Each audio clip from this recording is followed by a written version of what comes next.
Letter 34.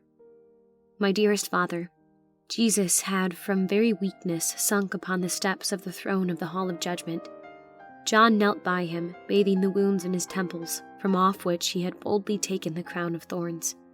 When Pilate, after giving the order to release the robber chief Barabbas, came again where Jesus was, he stopped and regarded him attentively, and with an expression of sorrow and admiration. If thou be indeed a god, O heroic young man, as thy patience would seem to prove thee to be, thou needest not to fear these bloodhounds that bay so fiercely for thy blood. If thou art an impostor and a seditionist, thou verily meritest death. I regard thee but as a youthful enthusiast, and would let thee go free, but I cannot protect thee. If I release thee, not only thou, but also all my troops will be massacred, for we are but a handful in their grasp. Tell me truly, art thou a son of the divine Jupiter? When Jesus, instead of replying, remained silent, the procurator said sternly, What? Speakest thou not unto me? Knowest thou not that I have power to crucify thee as a malefactor, and power, if I choose to meet the risk, to release thee? Jesus looked up and calmly said, Thou couldst have no power against me except it were given thee from above. Therefore he that delivered me into thy hands hath the greater sin. And as Jesus said these words in an impressive tone, he glanced fixedly at Caiaphas, who was looking in at the door, as if designating the high priest. Upon this, Pilate pressed his hands against his forehead and paced several times to and fro before the judgment seat, as if greatly troubled. Caiaphas, seeing his irresolution, cried harshly, If thou lettest this self-styled king go, O governor, thou art not Caesar's friend. Pilate's brow grew dark. He took Jesus by the hand, and leading him to the portal, pointed to him and said aloud, Behold your king! What will you that I should do with him? Looks he like a man to be feared? We have no king but Caesar. Crucify him! To the cross with the false prophet!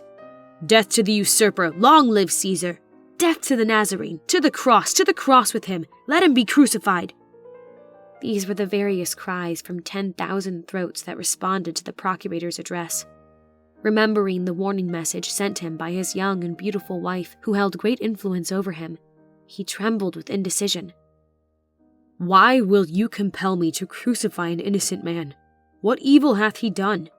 Crucify him! Crucify him! Was the deafening response. I will chastise him and let him go. At your peril, release him, O Roman! Exclaimed Caiaphas in a menacing tone. Either he or you must die this day for the people. Blood must flow to appease this tempest. When the procurator saw that he could prevail nothing, but that rather the tumult increased, he called for water, which was brought to him in a basin by his page, and in the presence of the whole multitude he washed his hands, saying, I am innocent of the blood of this just person. See ye to it, O Jews, ye and your high priest. His blood be upon us and on our children, answered Caiaphas, and all the people re-echoed his language. Aye, on us and on our children rests the guilt of his blood. Be it so, answered the procurator with a dark brow and face as pale as the dead. Take ye him and crucify him, and may the God he worships judge you, not me, for this day's deed. Pilate then turned away from them and said to Jesus, Thou art, I feel, an innocent man, but thou seest that I cannot save thee.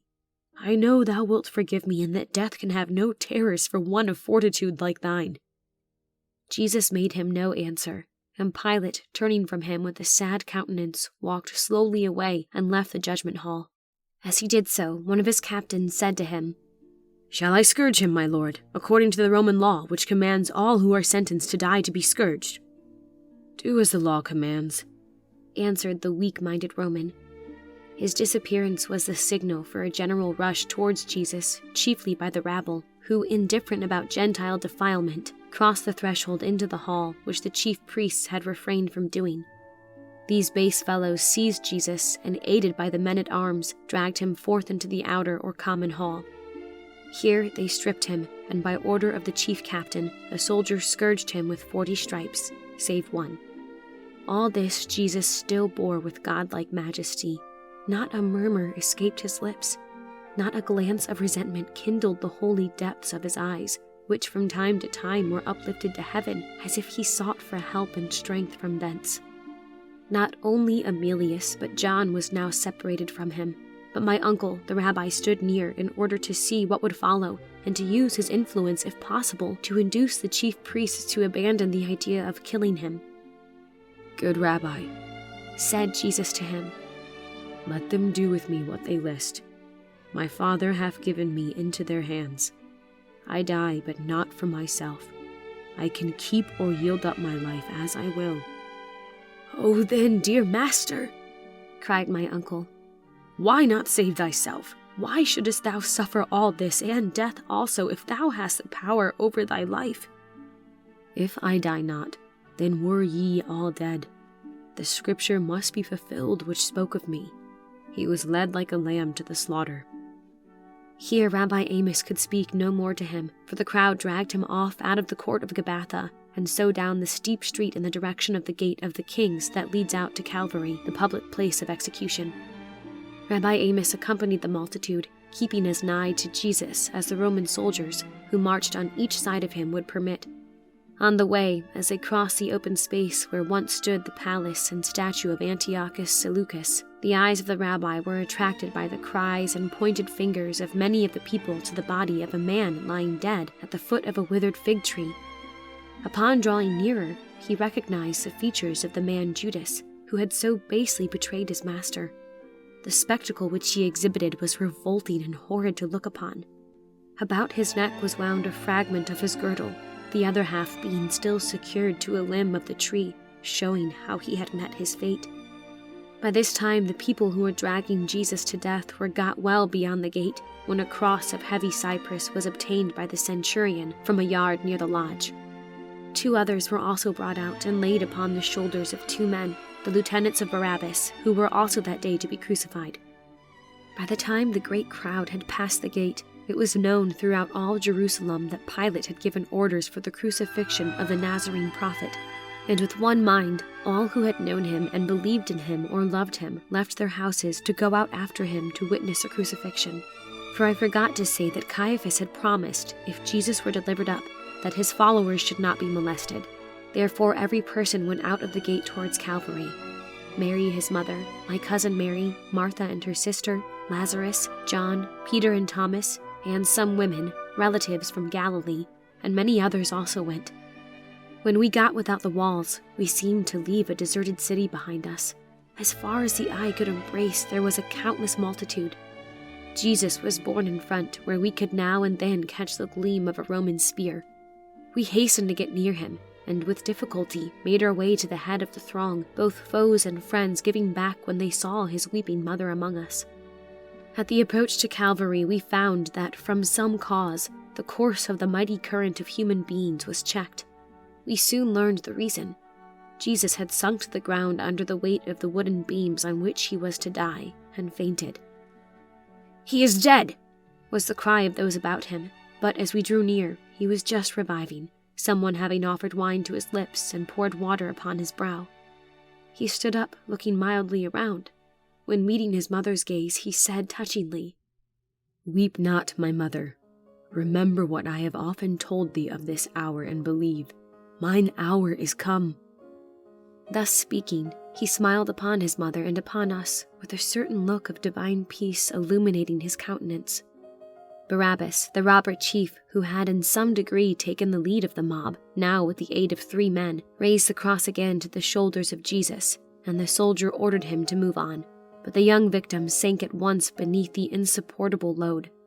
Upon this they were at a loss what to do, for it is ignominious for Jew or Gentile to aid in bearing a malefactor's cross, and not a Roman would touch it. At this crisis they discerned a Syro-Phoenician merchant, Simon of Cyrene, a venerable man well known to all in Jerusalem. This man was for some reason particularly obnoxious to Abner, and on seeing him, he pointed him out to the centurion as one of the Nazarenes, and suggested that he should be compelled to bear the cross after Jesus. The Cyrenian merchant was at once dragged from his mule and led to the place where the cross lay, believing he was about to be himself executed. But when he beheld Jesus standing, pale and bleeding, by the fallen cross, and knew what was required of him, He burst into tears, and kneeling at his feet said, "If they compel me to do this, Lord, think not that I aid thy death. I know that thou art a prophet come from God." "We brought thee not here to prate, old man, but to work. Thou art strong-bodied. Up with this end of the cross and go on after him," cried the chief priests. Simon, who was a powerful man, though 80 years of age, raised the extremity of the beam, and Jesus essayed to move under the weight of the other, but he failed. "Let me bear it alone, master," answered the stout Simon. "I am the stronger. Thou hast enough to bear the weight of thine own sorrow. If it be a shame to bear a cross after thee, I glory in my shame, as would my 2 sons were they here this day." Thus speaking, he lifted the cross and bore it on his shoulders after Jesus, who, weak from loss of blood and sleep and weary unto death, had to lean for support against one arm of the instrument of death. Ah, my dear Father, what a place was this across which we moved! Skulls lay scattered beneath our footsteps, and everywhere human bones bleached in the air, and we trod in heaps of ashes where the Romans had burned the bodies of many of those whom they crucified. The crosses carried by the thieves were now thrown down by them, by one with an execration, by the other with a sigh as he anticipated the anguish he was to suffer upon it. The larger cross of the 3 was that for Jesus. It was taken by 3 soldiers from the back of the old Cyrenian merchant and cast heavily upon the earth. It was now that a crisis approached of the most painful interest. The centurion ordered his soldiers to clear a circle about the place where the crosses were to be planted with their spears.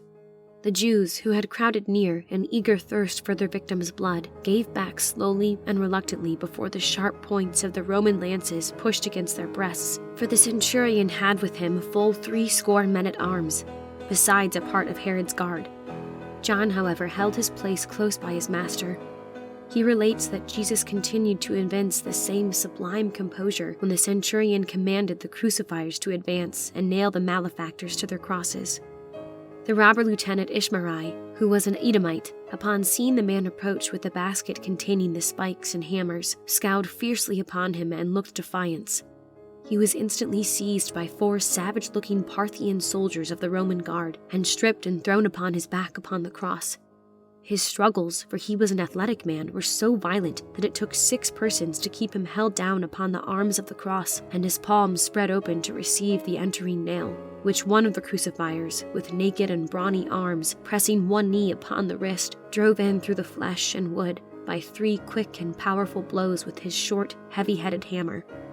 Thus secured, he was left bleeding and writhing by the 6 crucifiers, for there are 4 to bind the victim, 1 to hold the spikes, and the 6th to drive them home with his hammer.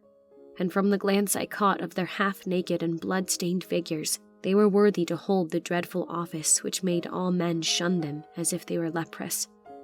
They now approached Omri, the other robber, who was a young man with a mild look and a face whose noble lineaments did not betray his profession. He was the son of a wealthy citizen in Jericho, and had by riotous living spent his patrimony and joined Barabbas. He had heard Jesus preach in the wilderness of Jordan, and had once asked him with deep interest many things touching the doctrines he taught. When the crucifiers with their cords, basket, nails, and iron hammer drew near him, he said, "I will not compel you to throw me down. I can die as I have lived, without fear. As I have broken the laws, I am ready to suffer the penalty of the laws." Thus speaking, he stretched himself upon his cross, and extending his palms along the transverse beam, he suffered them to nail him to the wood, uttering not a moan. He glanced towards Jesus at the same time with an expression of courage, as if he sought to show him that the pain could be borne by a brave man, and perhaps, indeed, Jesus looked as if he needed a heroic example before him to show him how to die without shrinking, for his cheek was like the marble of Paros in its whiteness, and he seemed ready to drop to the earth from weakness. His youth, his almost divine beauty, which not even his tangled hair and torn beard and blood-streaked countenance could wholly hide, the air of celestial innocence that beamed from his eyes, drew upon him many glances of sympathy, even from some of his foes.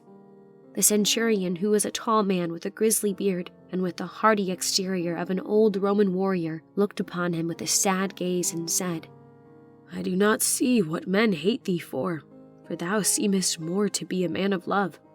But I must do my duty, and I hope thou wilt forgive me what I do." A soldier's honor is to obey."